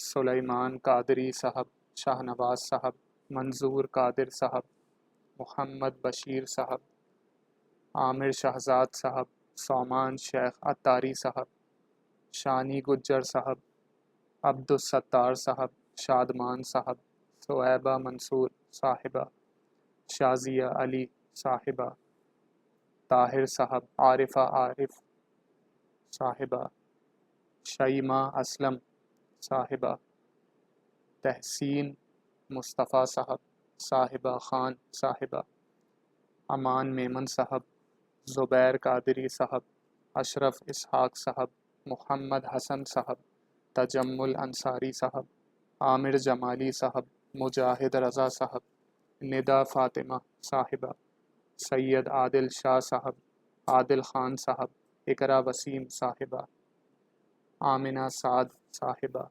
عبد الکریم صدیقی صاحب، زہیب حسان صاحب اور حمزہ معین صاحب، اور جن جن کے نام شامل نہ ہو سکے ہم ان سے معذرت چاہتے ہیں. آپ ہمارے لیے دعا کیجیے گا، ہم آپ کے لیے دعا گو رہیں گے انشاءاللہ. پہلی بات، حامد میر صاحب کے پروگرام میں علی محمد صاحب نے ایک خبر دی ہے، میں اسے اچھی خبر کہوں گا. قومی اسمبلی کی قائمہ کمیٹی، جس کو اسٹینڈنگ کمیٹی کہتے ہیں، اس میں تمام جو ممبران تھے، اپوزیشن کے بھی اور دوسرے بھی، ان سب نے متفقہ طور پر یہ طے کیا ہے کہ وہ قومی اسمبلی کی طرف سے حکومت کو یہ قرارداد پیش کریں گے کہ سپریم کورٹ نے مبارک ثانی قادیانی کے نام سے جو فیصلہ دیا ہے وہ ریورس کیا، یعنی واپس لیا جائے، اور حکومت کی طرف سے اس کے خلاف ریفرنس جائے گا. یہ انہوں نے کہا یہ طے ہوا ہے. میرے لیے ایک مدت کے بعد ایک جھلک، ایک اچھی جھلک. اس کا یہ مطلب نہیں کہ یہ ہو گیا ہے، اس پر عمل ہوگا تو، ورنہ ہم اسی طرح پیچھا جاری رکھیں گے جب تک یہ فیصلہ واپس یا ختم نہیں کیا جاتا اور اس چیف جسٹس کے خلاف کارروائی نہیں کی جاتی، یا اس کے ساتھی وہ جج جنہوں نے یہ جسارت کی کہ قرآن و سنت اور آئین کے خلاف فیصلہ لکھا۔ کیوں لکھا؟ کس کا دباؤ تھا؟ کیا معاملہ تھا؟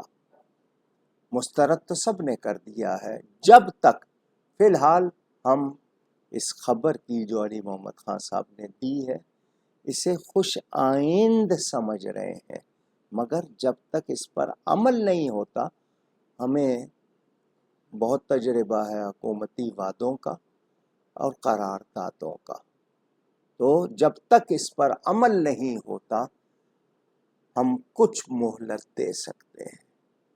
اس کو کوئی لمبی مدت نہیں کا سمجھا جائے کہ جس طرح انہوں نے کب کا فیصلہ کب جا کے سنایا، اس کو ٹالا نہ جائے۔ یہ ایمان کا مسئلہ ہے، حساس مسئلہ ہے، اس پر فوری کارروائی ہونی چاہیے۔ اس پر عمل درآمد ہو تو مسلمانان پاکستان بھی، مسلمانان عالم بھی پرسکون ہوں گے، ورنہ اس تمام وہ ججز جنہوں نے یہ غلط فیصلہ دیا ہے، وہ جنہوں نے اس کی تائید کی ہے، جو کسی طرح حامی ہیں، ان سب کے خلاف پوری تحریک چلے گی جب تک ان کو کیفر کردار تک نہیں پہنچایا جاتا۔ ہمارا اب بھی مطالبہ ہے وہ فیصلہ غلط، اس کو مسترد کیا ہے، اس کورٹ کو بھی مسترد کرتے ہیں، اس چیف جسٹس کو بھی مسترد کرتے ہیں، اس کے غلط فیصلے کو بھی مسترد کرتے ہیں۔ اگر وہ واپس نہیں لیتے تو ان کو اسی طرح نہیں ہے کہ جی مدت پوری ہو گئی ریٹائر کر کے کسی ملک بھیج دیں یا کسی اور عہدے پہ، ان کو سزا ملنی چاہیے کہ انہوں نے ایسی جرأت کیوں کی۔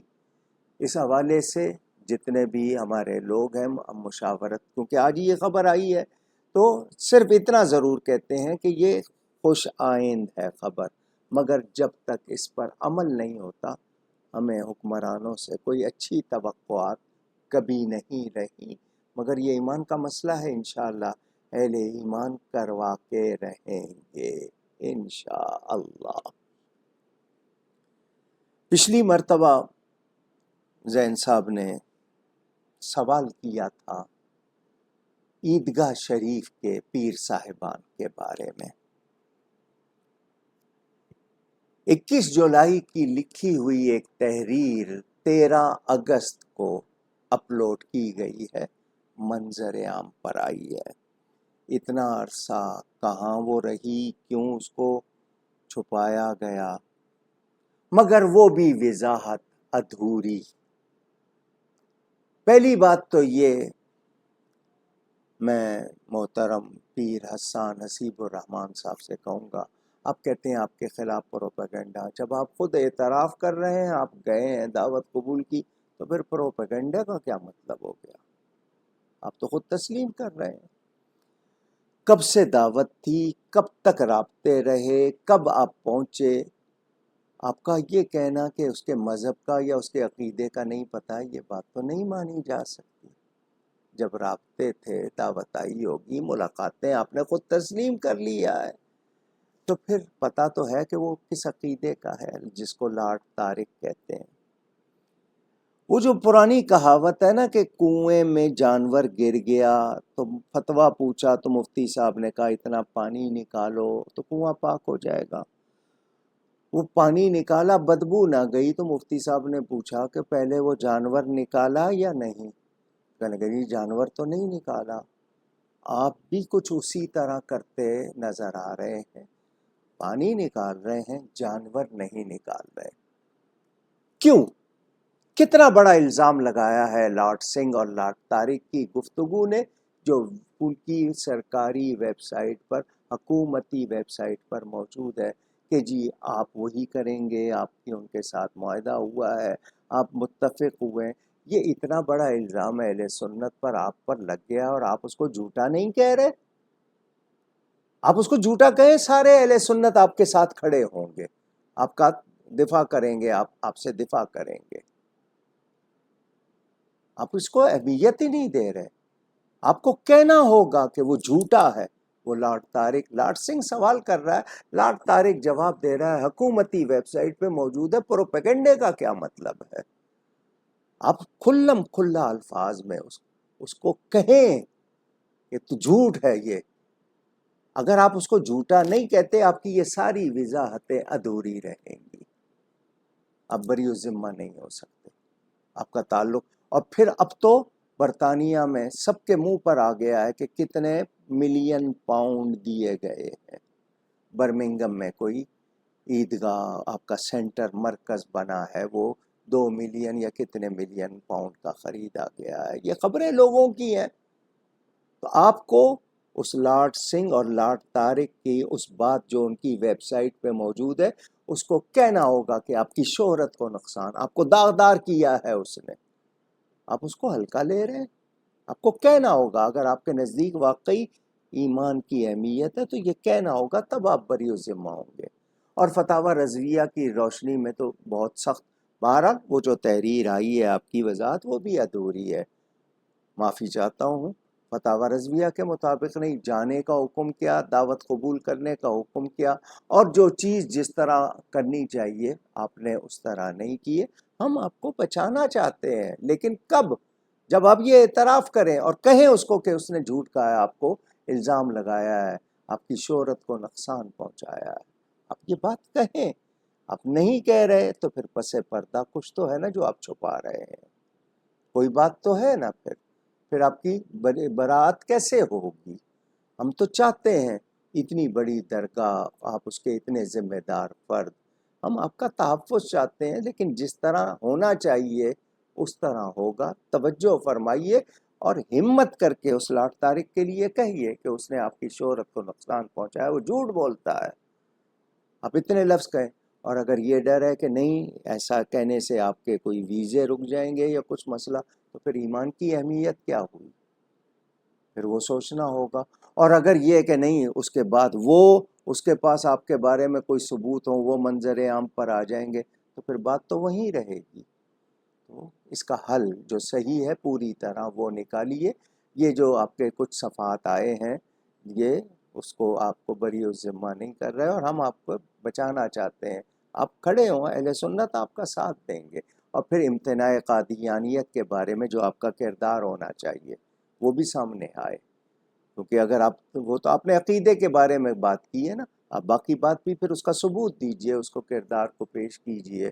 اللہ کرے کہ آپ ایسا کریں اور یہ معاملہ کلیئر ہو سکے. میں آج ہی پہنچا ہوں، ابھی تھوڑی دیر پہلے اکاڑا میں میرے استاذ گرامی شیخ الاسلام والمسلمین شیخ القرآن حضرت مولانا غلام علی صاحب قبلہ رحمۃ اللہ علیہ کا عرس شریف تھا. پاک پتن شریف بھی حاضری ہوئی، وہاں جلسہ بھی ہوا، حضرت بابا صاحب کی بارگاہ میں حاضری دی، اپنے پیر و مرشد حضرت صاحب کرما والے کی بارگاہ میں حاضری دی. پھر رات گزشتہ داتا صاحب حاضر ہوا تھا، مزار شریف تعمیر ہو رہی ہے، مگر مجھے وہ آگے تک لے گئے. تو اس میں کوئی غلام گردش اور وہ سارا کچھ نیا بنا رہے ہیں، تو وہاں تعمیر ہو رہی ہے. دعائیں کی ہیں فلسطین کے لیے بھی، پاکستان کے لیے بھی. بجلی کا مسئلہ لوگوں کے سامنے، لوگوں پر بجلی گر رہی ہے، حکومت کے اللے تللے اسی طرح ہیں.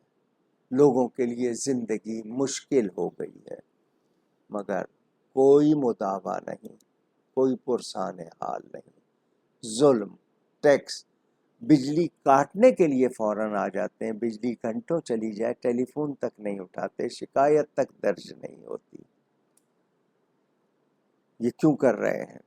اللہ تعالی ان کو ہدایت دے، اور اگر یہ سرکش ہے تو اللہ ہمیں ان تمام سے نجات عطا فرمائے. ہمیں کوئی سیدنا فاروق اعظم کا سچا غلام حکمران ملے جس کو اللہ اور اس کے رسول کی رضا مطلوب ہو.